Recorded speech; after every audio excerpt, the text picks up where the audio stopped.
So we are waiting for a quorum to show up, and so we'll continue to hold for just a minute.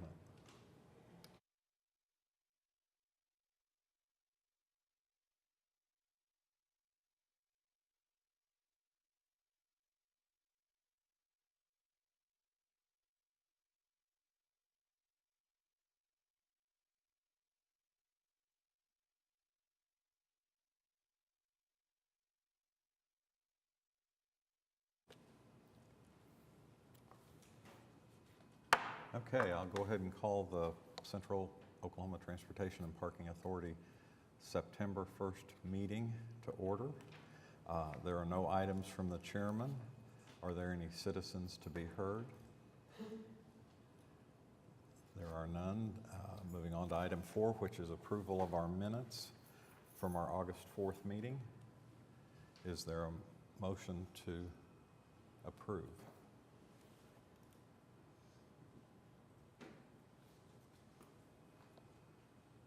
It's been moved and seconded. If everybody could vote electronically.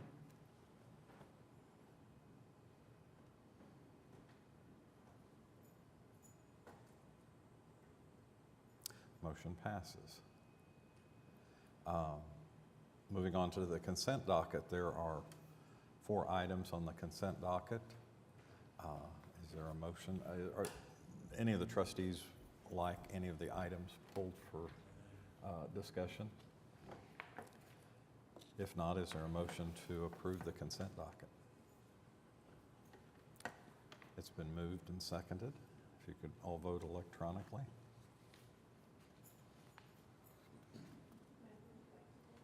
Yes.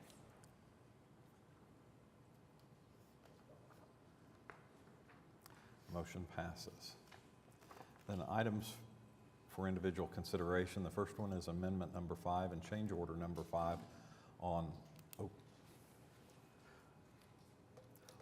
projects for the Northwest Bus Rapid Transit Center downtown at North Broadway Avenue and West Main Street, providing services north from North Classen Boulevard to Northwest Expressway and Meridian at a cost of $444,638.98. Jason? Yes, sir. Thank you for opportunity to make some comments on this item here. This is, as mentioned, change order and amendment number 5 for our Northwest BRT project. I know that the trust receives regular updates, regular briefings on the BRT project through our regularly scheduled meetings, so I'll refrain from going through the details of the 2-page memo, but there's a lot of history there of the change orders and amendments that have been approved previously. Focus my comments on change order number 5 and amendment number 5, and the change order and amendment combined are $444,635. Primarily, that increase is related to amendment number 5, which is $431,000. And the amendment is really a result of adjusting quantities that were in the original contract, that as we've constructed the project, some of the quantities have decreased, some of the quantities have increased. The main reason for the increase on amendment number 5 is related to quantities for concrete construction, specifically rebuilding a lot of driveways, or I should say more driveways than maybe what was anticipated as we designed the project. As you know, part of this project included water line betterments, and so the fact is we get in there for construction, we have the intention of building a platform, sidewalk, replacing some water lines, and if we have to go into other businesses' driveways to complete that construction, then we have to rebuild them. And so that's a big part of what the amendment is for, extra concrete and everything that goes into putting that type of material in place. If you look at the revised contract amount of $16.8 million, that's an overall increase of about $3.6 million from the original contract. So When we originally awarded the contract, we were at $13.2 million. We're now at $16.8. It does represent about a 27% increase, but again, I would just remind the trustees that for change order and amendment number 4 in particular, those were significant amendments and change orders totaling over $1.5 million. We went into this project knowing that we would have to come back and have a significant amendment and change order for the 2 additional stops that were designed and added. So just a brief history of kind of how we got here and why that increased amount is, rather significant, but a good portion of that was planned and anticipated. So with that, I'm happy to answer any additional questions.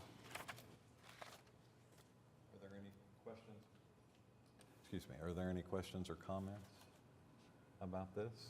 If not, is there a motion to approve? It's been moved and seconded. If everybody would vote electronically. Motion passes. Item B on our individual consideration docket is the preliminary engineering report from Team Design. And I think we have a presentation from Dennis Clowers. Good morning, Dennis. Good morning, Mr. Chairman, members of the Trust, and Embark staff. Dennis Clowers from Team Design. Also with me today is Robbie Williams, who is our project engineer on this project. Team Design was selected for the design on this in late last year. The project scope includes a new riverboat landing near the First Americans Museum and the O'Connor site. That's on the south side of the river, a little bit west of the Eastern Dam. The funding source is an FTA grant, which is providing 80% of the funds, and then a local match, which provides the other 20%. The entire grant plus the match amount is a little over $4.3 million. The First Americans Museum opened in 2021. In the O'Connor development, which includes a hotel, resort, parking garage, and other additional service parking and public spaces, the hotel part of that is scheduled to open in January of 2025. The first phase of the design contract was approved by this board this past spring, and the first phase consisted of a conceptual design report, which provided 2 concepts for the landing and also 2 concepts for the other public areas. That report was approved by this board in May of '23. There are other associated projects in the vicinity. The MAPS 4 program includes funding for a bridge across the river, pedestrian bridge across the river, a low water dam downstream from the Eastern Dam, and a public gathering area which will be placed on the Embark lease site. Team Design was also selected to provide the construction plans for the MAPS 4 project. So we're trying to do this in an integrated manner. The project design includes many features. The fixed dock ferry boat landing for the river cruisers, the site amenities that tie into the adjacent O'Connor development. We want to create a holistic visitor experience and destination point. And it's also connected to a regionally planned hike and bike trail and a pedestrian bridge that I mentioned. The bridge will access the north side of the river, offering additional mobility opportunities for cyclists and pedestrians. The program elements at the landing include multiple gathering spaces. These include a terraced amphitheater seating area, a hardscape plaza to the west of that seating area with direct connection to the dock, an events lawn to the east, giving proximity to the future stage. And the stage will be built with MAPS funds, but on the Embark lease site. A multi-purpose events gathering area and a seating zone, which will include a viewing platform to watch performances on the future stage, races on the river, or just enjoy the city skyline. It'll include hardscape and native plantings, site lighting and furniture that will be durable and easily maintained and suitable for the Oklahoma City area. The site furniture includes benches, litter receptacles, and bike racks. We've also addressed accessibility and safety measures and we'll implement those into the design, creating a welcoming and memorable experience. Our current cost opinion, which is included in this report, includes a base bid of just over $4.2 million. It also includes 3 alternates. Alternate 1 would provide synthetic turf instead of regular sod for the amphitheater and lawn area. Site amenities, which are basically the site furniture, and an enhanced lighting control system. There is lighting included in the base bid, but this would enhance that to create a method for staff people that are responsible for it to adjust the different zones to accommodate different events. We currently have, normally when you are at the preliminary plan stage, you'll have a contingency included in the cost opinion anywhere from 10 to 30%. I think we are in probably about the 15% range for our contingency right now, and as we continue to develop plans into the final plan stage, that contingency will drop. But as you see, right now our cost opinion, if we included all of the alternates, we would be about $300,000 over the available budget. The schedule for the project, if you approve the preliminary plans today, then we would move forward with final plans. We're scheduled to have our subconsultants deliver 100% plans to us by about the 3rd week in October. We would then take those and incorporate it into our design, the part that we are doing in-house, and submit 90% plans to the Embark staff and to the Corps of Engineers about the end of October. We hope to get the Embark staff review back in about a week, and we would plan on delivering 100% plans to the Embark staff around the 3rd week of November. That would bring the final plans to this board at your December meeting. We would advertise in about 3 weeks after that, receive bids shortly after the 1st of the year, bring a bid recommendation back to your board in February, and a notice to proceed around the 1st of March. The remainder of the presentation are a few exhibits that we have prepared and had our sub-consultants prepared. This first one was just basically a plan view of the site. North is to the top. You can see the river there and the cove that will be created during construction to accommodate the boat landing. There will be a plaza area adjacent to that just to the south. The terraced amphitheater area just to the east of that, and the events area just to the east of that, which would accommodate the MAPS 4 stage. You can see the very end of the MAPS 4 pedestrian bridge that would tie into that just to the east of the events lawn. You can also see the hotel, which is under construction by O'Connor, and the parking garage, which is also under construction. This is a different perspective looking back basically to the southeast with the river on your left. The cove would be created again to accommodate the boat landing. You can see the events lawn to the top left corner with the stage, and again, the stage is not included in the funding for this project. It will be built by the MAPS program. The terraced lawn seating area to the west of that, and then a public gathering area to the west of that. The project will include lighting, different types of lighting. We'll have pole lights, 12-foot pole lights, some recessed step lighting, some uplighting on trees, and some wall sconces in different areas. A little different view. This one is a little bit more from north to south, the river at the bottom of the view. And again, you can see the landing to the right and the stage area to the left, and the O'Connor Hotel in the background. And the terrace seating areas gives you a little bit better view of how that goes from the walkway level on up to the top of the terraced seating area. This view is from the opposite side, looking from south to north, the river in the background, and again, the cove with the boat landing to the top left, and the rest of the public spaces back to the east and to the south of that.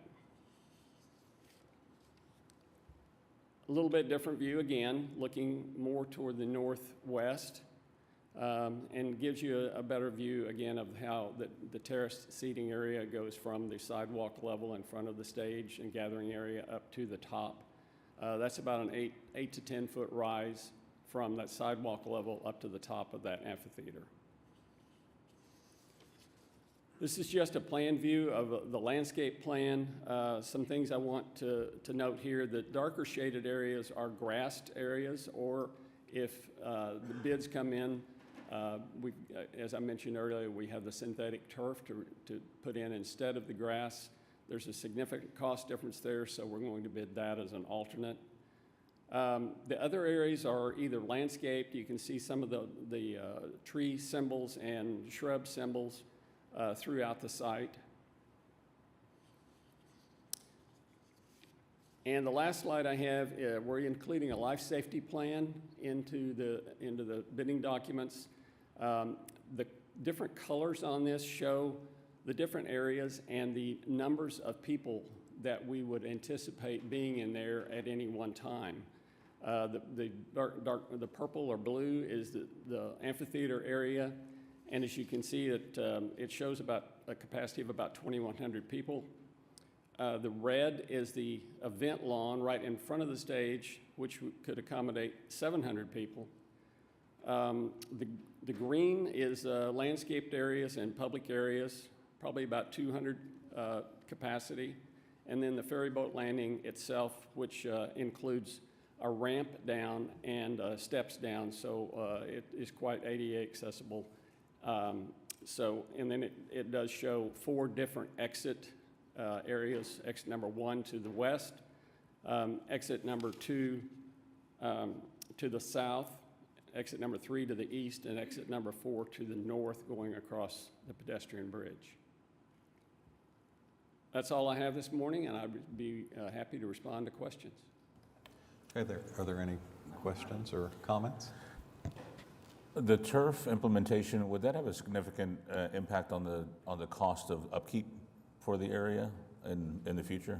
The cost of, again, Upkeep? Ongoing upkeep of the landscaping and things like that? Obviously, if we use natural turf, it's going to require more maintenance. And that is one of the reasons that we've included the synthetic turf, which would be virtually maintenance-free until it needs to be replaced decades later. But yeah, there would be a significant cost in maintenance. Of course, Embark is not responsible for the maintenance of that area once the project is finished. The Ocana site will be responsible for the maintenance. But I guess that leads to my second question. The management of the space, is that going to be, the hotel is going to manage the booking of the space, or is that the Parks Department, or do we have answers to that question? Yeah, let me back up to this slide. You can see where the silhouette of the boat is in the landing area, and there's a dark line which depicts the edge of the wall that creates the cove. That triangle from the river back to the edge of the dock, that's basically the only area that Embark will be responsible for maintaining. The rest of it will be the maintenance will lie with Ocana. He asked about the management, though, of the event space. Is that handled by the hotel? Yeah, we Yes. won't be involved in any of the programming of the space. Okay. All y'all are doing is providing 80% of the funds and maintaining the boat dock when it's finished. I do have a question. Okay. While this is up here, will the area that is the stairs and the ramp to the dock, will that have a gate or some way to secure it so that when it's not in use, it's not? Yes, there'll be empty? 2 gates that'll be installed. Okay, great. On this view, you can see from the lower level where the boat sits in the water, there's a long platform there. If you go back to the southwest just a bit, you can either continue on to the west and up a switchback ramp, which is ADA compliant. So there'll be a gate. You can see the gate at the top of that ramp. You see the gate symbol? Yeah, And then if you choose to go up the stairs, There's also a gate right at the top of those stairs, so it'll be secured in both places. And I believe, Robbie, correct me if I'm wrong here, I believe that there will be a ability of the boat captain to lock and unlock those gates from the water. Okay. Great. Thank you. I do have a question. Will there be an environmental impact study on the heat difference between AstroTurf and having natural turf? Because there's been a lot of studies coming out that it's creating like heat domes and heat bubbles. And going back to like one of the renderings where we saw the just amount of concrete between the hotel, all of the sidewalks and infrastructure, and then the parking garage, if we're gonna have people use it, I mean, Oklahoma summers are hot, they're getting hotter. And while I understand and am sensitive to the impact of lower maintenance costs, I also want, like, there's a quality of life, quality of, experience that I think comes with having not really, really hot stuff to walk on or sit on the grass. So is that going to be a consideration in the decision, just in addition to cost? Going into the design of the project, we as a design team, our intent was to put natural surfaces wherever we can, and that's still our intent. But when the idea of the synthetic turf came up, I don't think that was mentioned, but we will certainly do that. Thank you so much. Any other questions or comments?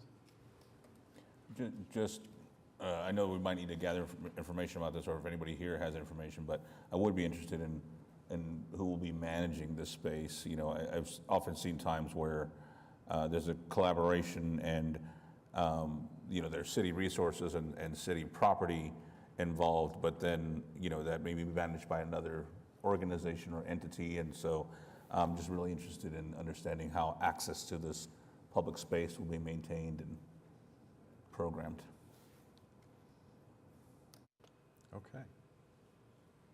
Thank you, Dennis. Thank you. We appreciate your report. Appreciate your attention. Okay, item B is this to approve the preliminary engineering report. Is there a motion? It's been moved and seconded. If everybody would vote electronically.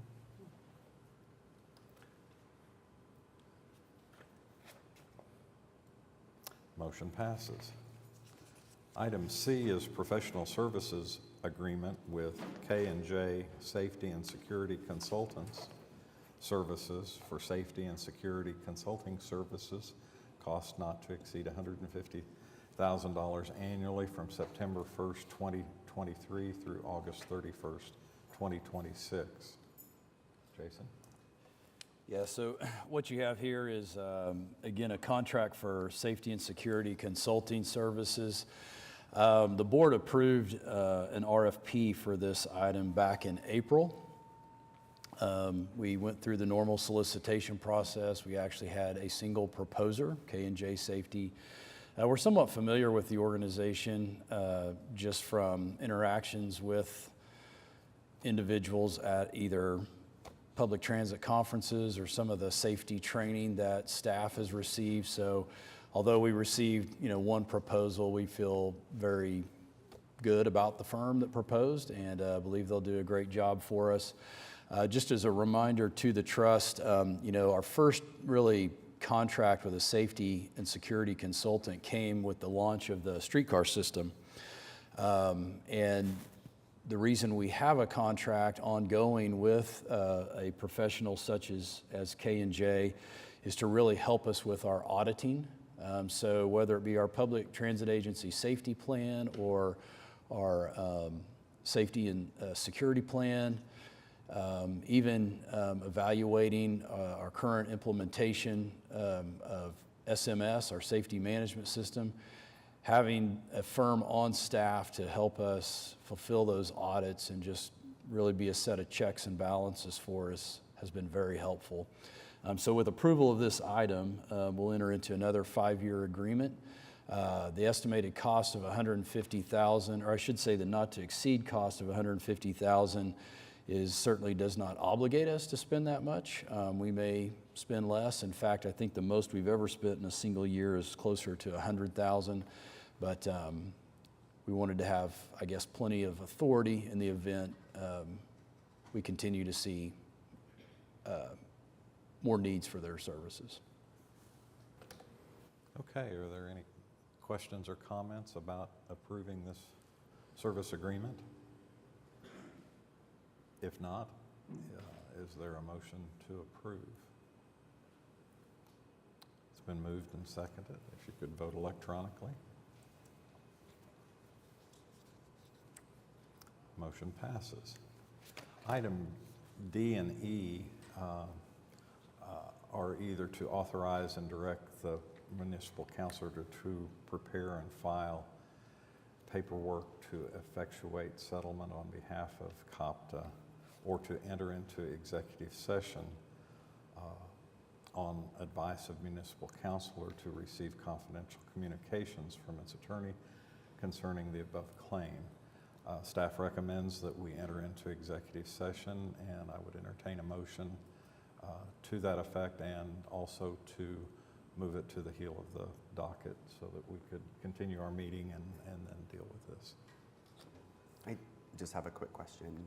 So and I hope my council office communicated this, but I have to be at Oklahoma City University at 10 a.m.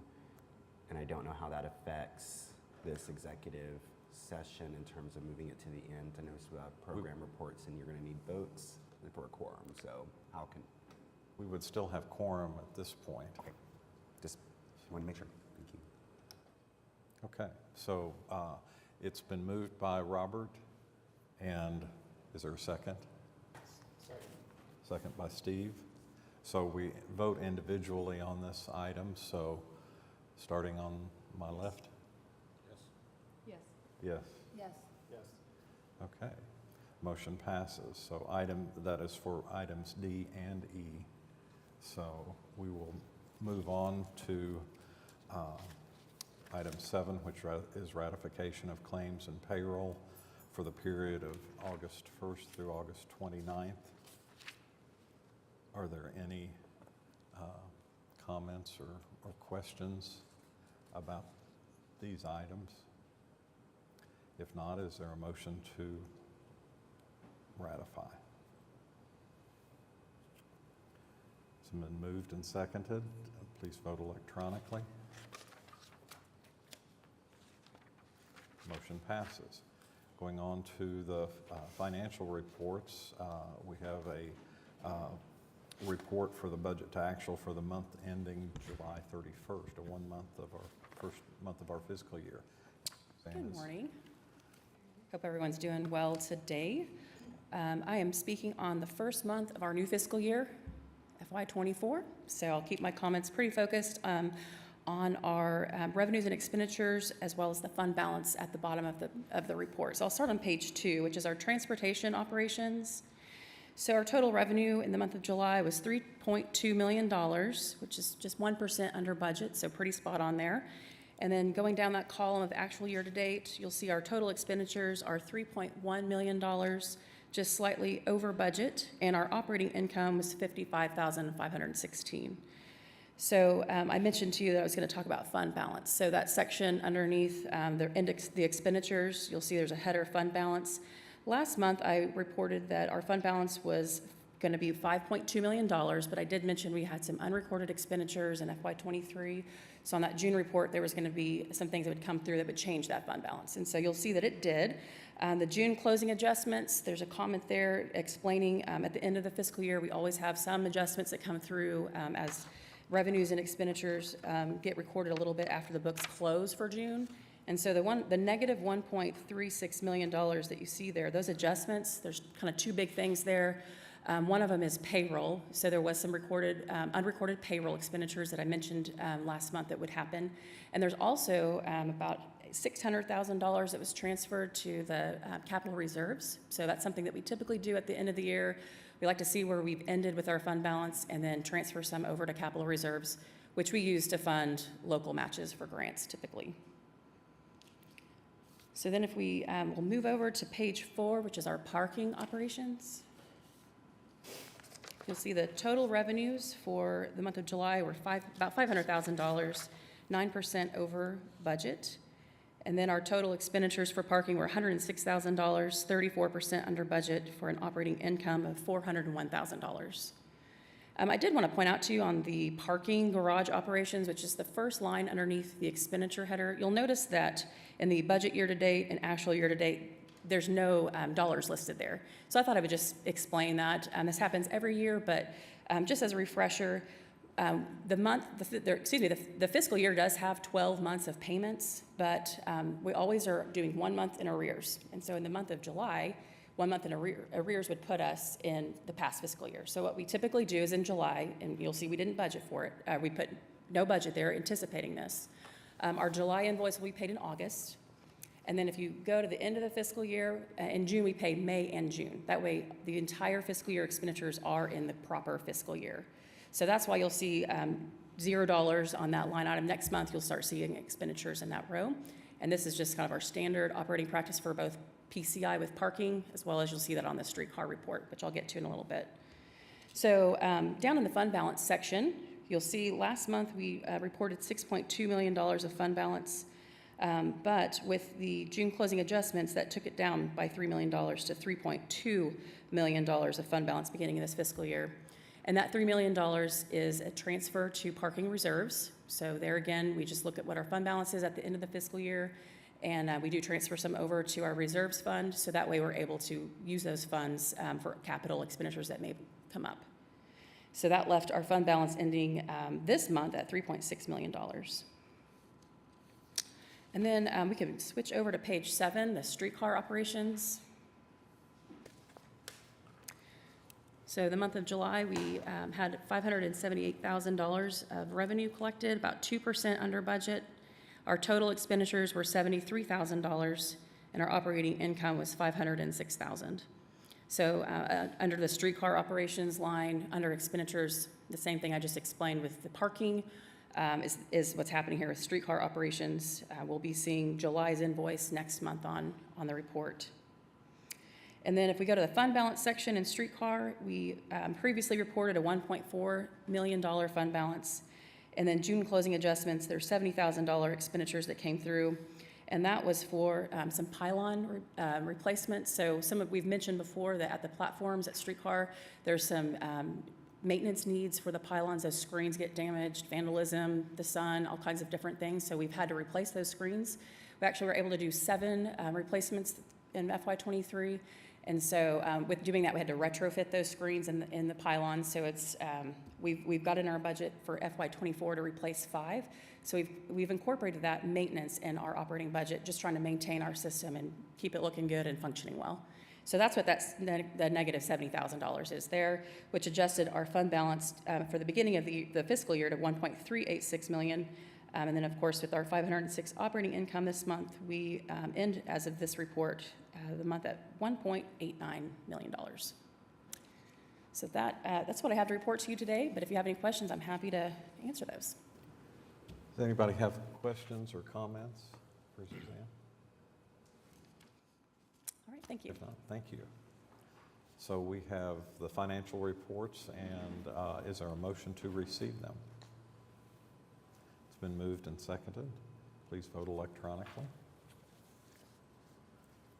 The motion passes. So the next item is to, do we want to go ahead and receive the program reports first? And so is there a motion to receive the distributed printed program reports for this last month? It's been moved and seconded. Please vote electronically. Motion passes. So now we will go into the presentation of several of our programs. And the first one is Jesse on the Bus Rapid Transit update. Good morning. Chair, Vice Chair, trustees, how's everyone doing? Good morning. So here to provide an update on the Northwest Rapid. Before I do, I wanted to share a quick story. So reminder that the Northwest Rapid is partially funded by FTA grant, a build grant. And so we have monthly meetings with Region 6, our direct oversight office. And so we talk about the project, but then every quarter they come down and they take a look at the project and the status of the project. And so our last quarterly meeting, Christian Torkelson was out giving a tour of the route and things going on along the route. I joined them, and we were at the mid-block crossing at 42nd and Classen. We were just kind of talking through how that pedestrian crossing would work and the station stop that was there. And while we were at the platform, we had a business owner come out, and we were like, okay, here we go. We're going to get to explain the BRT, and they started talking about it, and they started talking about the impact that that's going to have on their employees and themselves and their business, and just how some of the employees that work for them were going to be able to use the Rapid Northwest, because a lot of their employees live up on the northwest side, be able to use that to come to work, be able to use that to go downtown, use a streetcar to get around downtown, get back to work, go home, things like that. So I just thought it was kind of exciting and interesting story to share. We've got that quarterly meeting coming up next week, so excited to get the FTA Region 6 office back out there and just really show the progress that we've done over the past couple of months. So just wanted to share that story. I anticipate that we'll have more stories like that as we get closer to launch and after we launch. So let's talk about the Northwest Rapid. So our buses, right? So we had those 3 recovery buses. We've received 2 of those. We're expecting to receive that final bus possibly next week, if not next week, the following week, but definitely by the week of September 11th. Again, we've received 8 of those 9 buses. This is a photo of that canopy that the board authorized to purchase to be able to store those buses in as we were waiting to start the training and the operations of that and be able to protect that asset, right? So again, appreciate that. This is a photo of that final bus. Again, it entered line production July 10th, and we're expecting that at the latest the week of September 11th.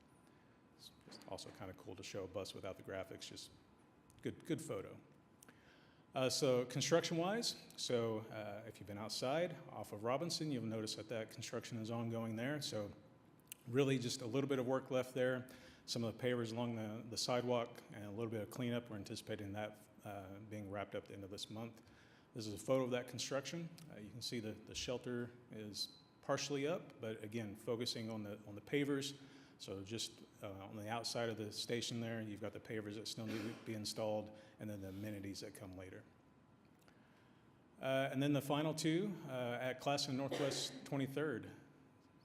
Let's take a look at those photos. So this is our outbound stop there on the east side of Classen, just north of Northwest 23rd. Again, the platform is built, lots of cleanup still to go in, and then shelter and the amenities and the leaning rail construction. And this is the inbound, or the west side of Classen, southbound Classen, just south of Northwest 23rd. So this one here hit a little bit of a delay, so as we were going underground doing waterline work, we also encountered 3 underground storage tanks that had to be removed and remediated. And so that's taken place, and now that concrete that you see there, that is that bus pad that's out on Classen, and the next step is the construction of the platform. And then just kind of want to talk a little bit about our station amenities, right? So this is at Hudson and Northwest 8th, just outside of the Elemental Coffee area.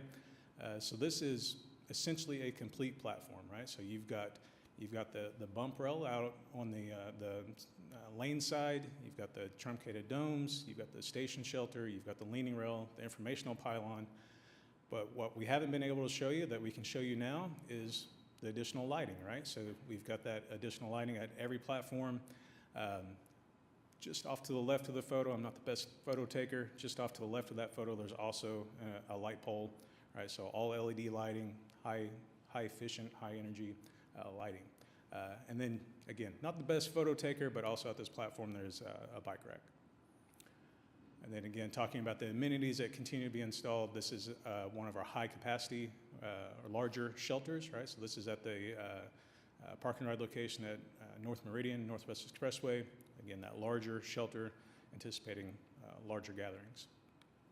And then speaking of the park and ride at Northwest Expressway and Meridian, this is a photo of the parking lot restriping that we did. So part of our agreement with the Oklahoma City Water Utilities Trust, which we have a lease agreement with for this parking lot, would be that we would come in and do a mill and overlay and repainting of the striping. So we've done that. This is a photo of those ADA accessible stops with the connection to the platform.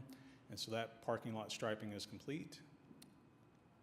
And then just to show the completion that is ongoing, so again, the lighter green is all the work that was previously completed, And the darker green is stuff that has been completed since our last meeting. So lots of work going on at all of our platforms. Again, our final 3 stops being the 2 at Classen and Northwest 23rd and the 1 at Robinson and Park. Again, that platform is complete, but we got a lot of amenities to install. Speaking of completion, you can see here a lot of work has been done since the last time we talked. Let's focus on the total project. So last time we were here, 65% of the project was complete. We're currently sitting at about 71% of the project being complete with about 2 more months to go. So still a lot of work to do, but we're getting much, much closer. And that is the Northwest Rapid update. Happy to take any questions. Yep. Are there questions? Mr. Chairman? Yes. Oh, after. Just to echo what we heard earlier, the park and ride.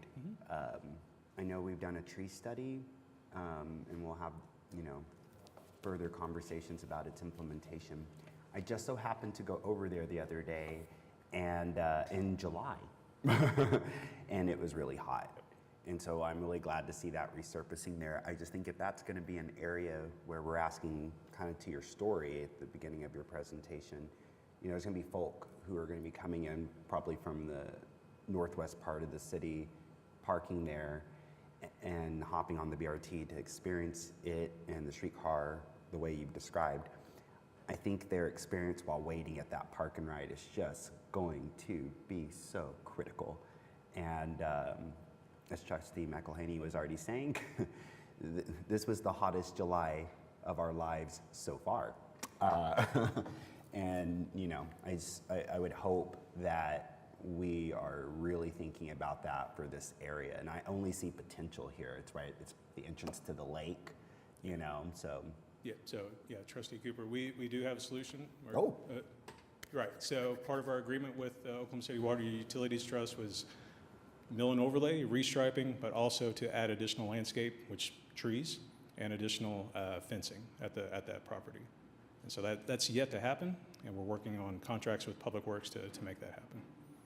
Thank you. Yep. Okay, Laura? I just wanted to expand on Jesse's comments about Kristen's work in this. You told a happy story at the beginning, but there have been multiple people who have approached Kristen or engaged with Kristen who are not quite as happy about stops and locations. And it's a real testament to her and the staff in working through those problems that we as a trust do not have half a dozen people here every month to express their unhappiness with having a stop or where the stop's located. And I just want to commend all of you on that. You don't get this far in a project without some people who are, I'll just characterize them as fearful because they don't know the benefit that this can bring to them. And I think that Kristen has done a wonderful job, and I'm sorry that she's not here today, but I assume she's enjoying a much needed day off. So if you would convey that to her, at least on my behalf and likely on behalf of the rest of the trust, who's happy that we don't have to work through these problems in a public meeting. Yeah, and if I can just add a little bit to that. So you're exactly right. So Kristen Torkelson, that's what she does, right? During the construction, she's communicating with all the property owners, business owners along the route. She literally has given them her cell phone, right? And so she is a single point of contact if things pop up, and they do. They pop up, things happen. Construction's ongoing. There's some impacts to businesses. She gets phone calls 9, 10, 11 o'clock at night, sometimes early in the morning if something happens. But it takes a team, right? So Kristen Torkelson's doing that during construction as we're getting closer to launch. Cody Boyd, back here over my right, that's part of his job too, is going out and meeting with property owners and business owners, kind of promoting what the Rapid Northwest is and letting them know how to use the system and things like that. So it really takes a team. Kristen Torkelson's been doing a great job. Lots of experience whenever we were building the streetcars. She did that And I also. would imagine that in terms of the number of businesses that have been involved in this, it tops by orders of magnitude the number of businesses that have been affected by any other public works project that has been undertaken by the city. Yeah, when they see construction, they see City of Oklahoma City. Right, So regardless of who's doing the work. right. Well, and you said likely, the trust trustees are with you, I just want to second what you're saying on Labor Day weekend, right? The work that city crew is doing, the work that Rudy is doing, it goes seen, but it goes too often unpraised. And so I really appreciate you pausing to do that. And to your story earlier, it's going to be connecting our workers, right? So it's like the labor of the construction, and then it's the operators who are going to be operating, who are in the training right now. And I really appreciate your comments about, sometimes people operate from fear, right? And I have definitely received those emails. And, really, I hope Kristen is seeing this, and if not, please pass it along. You're exactly right. Like, it takes such patience and grace to not respond when someone's speaking fear at you, to not respond angrily, fearfully, condescendingly. And so that's a skill, that's a talent. And so I just want to commend her and anybody else who's been doing that. I'm sure it's not just her. So good luck, Cody.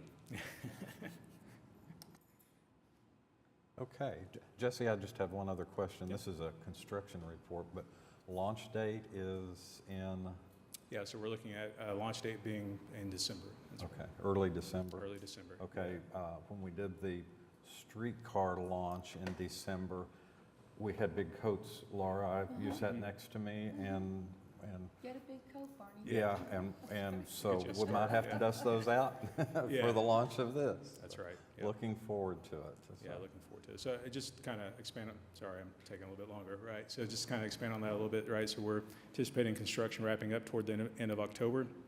Eugene's going to give a presentation on kind of what we're doing operationally, a lot of safety and security and certification that goes into that in-between time, right? So the end of October and then launch in December.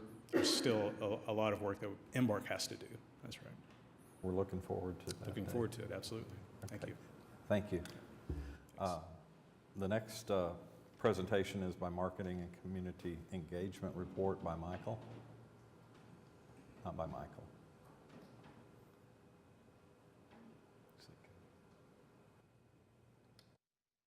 Welcome. Thank you, Mr. Chairman, trustees, good morning. Really appreciate the opportunity to come here and present and give some updates on what our marketing team is doing. And as Michael Scroggins is more and more involved in all of the IT and the technology components, especially with Rapid, we're working to keep our marketing team moving and letting him focus a lot more on some of those IT components. So really appreciate the chance to be here this morning. We'll start with just an overview of some of our media and public relations activities from the past summer. We've had 12 news stories in June, including a News 9 Wellness Wednesday feature on our Spokies Bike Share. We had 9 news stories in July, including several pieces about our federal grant, the successful federal grant awards that Embark received, as well as updates on Rapid. And in August, we had 5 news stories, including 2 different features on Oklahoma River cruises. So we're really pleased with the media coverage and covering all of our service lines and the engagement that we have with several members of the media who've been following the Rapid project very closely and are very excited to see the next milestones. We've also had our progress updates that on Rapid, which we've sent out in July, and we'll have another one that's coming out actually today for the month of August. And so these are a little bit longer form updates than our weekly construction updates, but these are showcasing the work that's being done, as well as celebrating milestones and giving some previews now into more of the operations side, what all's being done with training and recruitment, information technology, and community engagement as well. And so to touch on community engagement and the events that we've been participating in, we've had more than 60 events, including conferences, tours, community meetings, pop-up outreach that we've done in the past year. 20 plus of those have been just this past summer, mostly focused on promotion of Rapid, but also a few others. And we've got more than a dozen that are on the calendar for late summer, early fall. And again, most of those are associated with Rapid. And so definitely if you have an organization that you work with or someone you know of, an event that has attendees that could benefit from learning about public transit and especially Rapid, that we have these buses and have a great opportunity to bring those out to events, let the public get familiar with them, and help explain the services and answer questions.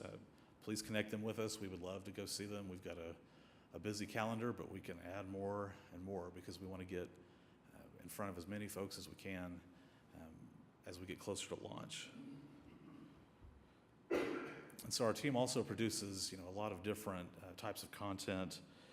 Some of those are, print and digital. We've got a great round of videos, and we talk about the great work that Lloyd Rawson has done for us, and he's been here for about 3 years, and we're really proud of his work and the refreshing that he does to keep our content current and relevant. And so the bottom row here shows some of those videos that he's done to celebrate some of the great events that happen in Oklahoma City that we're involved in, and to promote some of our special services like the express service we had during the Women's College World Series, some of our other things that we participate with Bike Share, and to promote just some of the city events that go hand in hand with the services that we provide and that are very accessible via things like our bus and our parking and streetcar.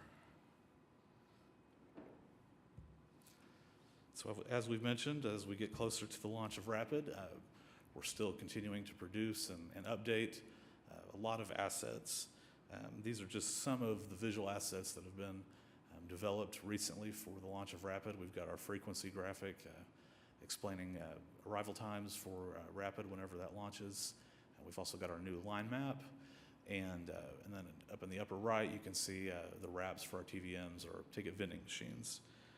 Other assets, that we've been developing and creating, we think about all of the service changes that we have coming up with OKC Moves that are happening the same time as the launch of Rapid, as well as Go Norman service changes, which are launching in October. So, that includes new system maps, new plus paratransit maps, new route maps and schedules, hundreds of new bus stop signs. Those are all being created and reviewed and developed, so those can be produced and put out in place for the benefit of our customers.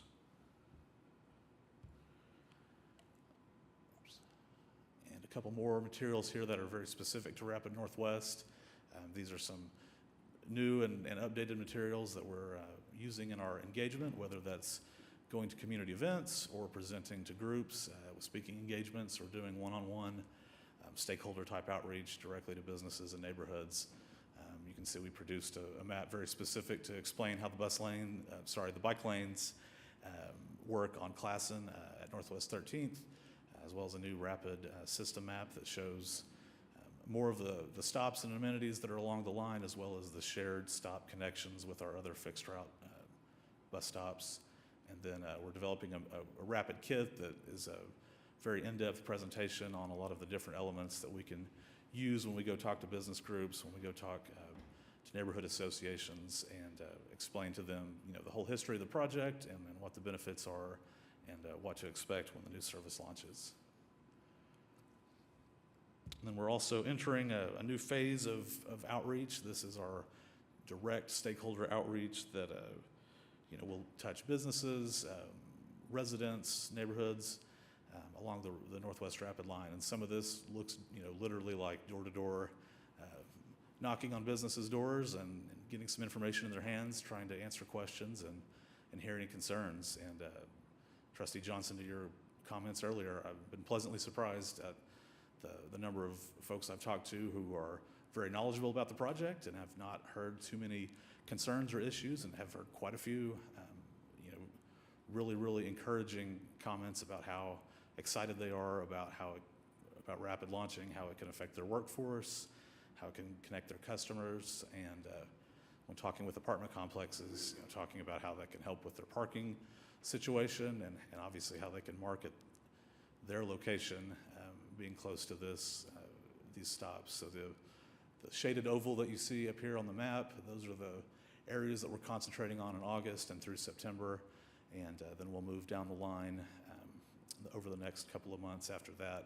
And then we'll be doing follow-up to the businesses that want to hear more from us or that we think have potential, for some better partnerships and as many groups that we can get in front of. And then, while we're doing this direct outreach that's targeted by location, we're also talking every week to citywide organizations like our chambers of commerce and business districts, industry groups, civic groups, anyone who will have us. We would love to come and talk to them and share and hear their concerns, but also get them some information about the project and hopefully get more people plugged in. And so this planning effort for the MAPS 4 BRT is being led by Kimley Horn in the MAPS office. We do just want to give you a brief overview of some of the work that they did in June as far as public engagement activities to get feedback on the future northeast and south corridors that will be served by future bus rapid transit.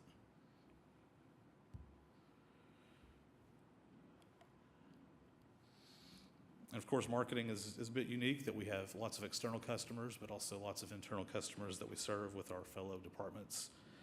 You can see some of the materials here that have been produced that are primarily focused at our internal audiences. That helps out with everything from staffing and recruitment, the roadmap and celebrating employee achievements and recognition through legends, through coordinates, our all-hands employee town hall events. You can also see that we've produced a lot of materials here for the transit center remodel to both help our bus operators, customer service, but also some public-facing documents to help folks make sense of the work that's going on there and some of the temporary closures and bus stop relocations that have been necessary for that project. And then you can also see we did a full-scale exercise that Eugene will probably talk a little bit more about, but documenting that, having those assets to show the work that was done there, the great partnerships and collaboration with other city departments, but to show that to the public so they understand the effort that goes into the planning and the safety training and coordination to make sure that when we launch a new service that we've really covered all the bases with safety and security. And so that concludes my presentation. I'm happy to answer any questions you have. Any questions or comments for Cody? I have a comment.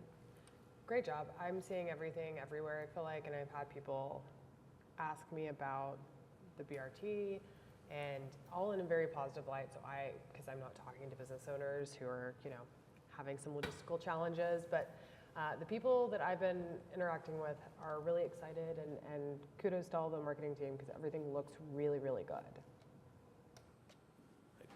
Thank you, and you'll see a flurry of activity as we get a little bit closer with some of our new creative designs and advertisements, and we're really, really excited. It's going to be a very busy fall. That December launch is really, really, really close in our minds, and we really hope to build up steam and see the conversations start to pick up even more when we engage. I know the big staff is helping with this, and last month I attended a Rotary Club breakfast in which Jason provided some community engagement by reporting on the BRT there, and it's kind of like it was an awakening moment for most of the people there. They hadn't ever understood it or saw the benefits of it, and so it's a great thing. We appreciate you all going out into the community. Thank you. Talking about it. Okay, thank you. Okay, the third presentation is a safety, security, and training report by Eugene. Good morning, everybody. Hope everyone is doing well. So some stuff we're going to go over today. Certified element list, our system integration testing, and talk about our full-scale exercise that we did. So certified element list, these are some of the tests that we're doing. Basically, we're testing to make sure everything was built to the specs that it was supposed to be built to. For example, the platform would be an element, and then we go out and measure the height of the platform, the handrails on the platform, things along those lines to make sure they're being built to the specs. So here we are, we're measuring the height of the platform.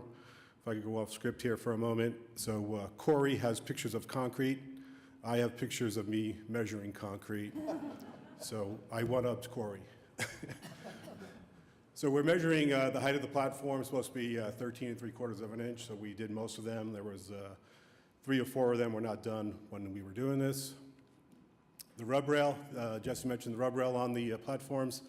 So the rub rail, the bottom of the rub rail needs to be 2 inches from the ground. So we were out measuring that. We went to no expense here. We created a no-go gauge out of a 2x4 where we would just slide it up under there to make sure it's the right height. So we were out measuring puddles. So this is actually a drainage test that we did. So we're probably going to do this one again. Hopefully in September we get a little bit more rain. It was actually enough rain that we used it. So after it rains, you have to wait 24 hours, and then you go. And we actually repurposed our no-go gauge and to measure the puddles. So it can't be more than 1/4 of an inch after 24 hours after it rains is basically what that is. So next up, typically after you do your CELs, you do your systems integrated testing. So the CELs are really not that glamorous. The system integration testings are a little bit more glamorous because we're integrating how everything works together. So as the buses are out on the alignment, driving around, we're checking to make sure when the pylon says the bus is 2 minutes away, we're checking to make sure it's all integrating properly. So these are the tests that we're coming up probably September, October. And then finally, like Cody mentioned, our full-scale exercise. So when you do a full-scale exercise, it's like you're testing something. So what were we testing? We were testing our accident reporting procedures, and we were testing also to see if the 2 agencies, the streetcar agency and the bus agency, would communicate together during a collision that involved both of the vehicles. This scenario, again, this was a scenario, so this didn't happen. The scenario was a bus operator had a heart attack and passed away, crashed into the streetcar. So now the bus operator cannot call back to the bus dispatch. So we were trying to see if the streetcar dispatch would contact the bus dispatch. So these are just some photos of that. We didn't have moulage. So the police are usually the first ones on scene. They do help passengers off the vehicles. These are just over on the right. So they had 2 drawers of life out there on the ground. On the very right picture, that's Byron. So he was with me. He's our trainer. He's doing a great job training all the bus operators. We've got our inaugural BRT class coming up. So the fire department is having a hard time with the back door. So I said, Byron, open that back door, make sure that we don't know if they're going to use the drawers of life, but we want to make sure.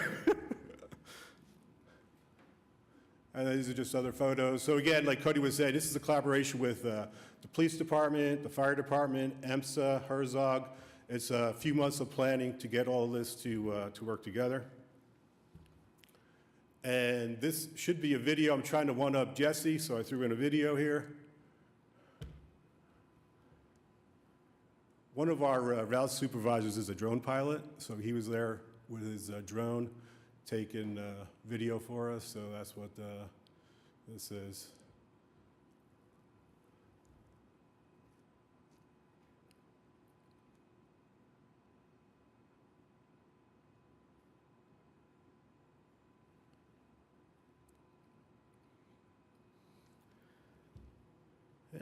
And that's pretty much it.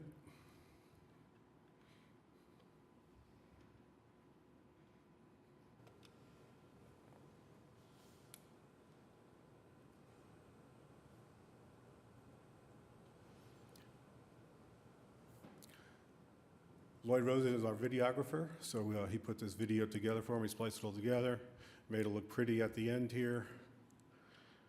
Anyway. Anybody have any questions for me? Any questions for Eugene? All right, Great thank job. you. Thank you. Okay, we've finished our presentations for our program reports, and so are there any items, individual items from the trustees? Robert? No? Meg? No? No? Okay, no items from the trustees. Well, we will now move into recess into executive session and be back in a minute.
Okay, we are back into open session, considering item D, which is to accept the recommendation of the staff. So is there a motion to accept? It's been moved and seconded. If everybody would vote electronically. Motion to accept is passed. Then item E is likewise a motion to accept. It's been moved and seconded. If you would vote electronically. Motion passes. Okay. With that, we are out of business. So everybody have a good Labor Day holiday, and we will see you next month. We're adjourned.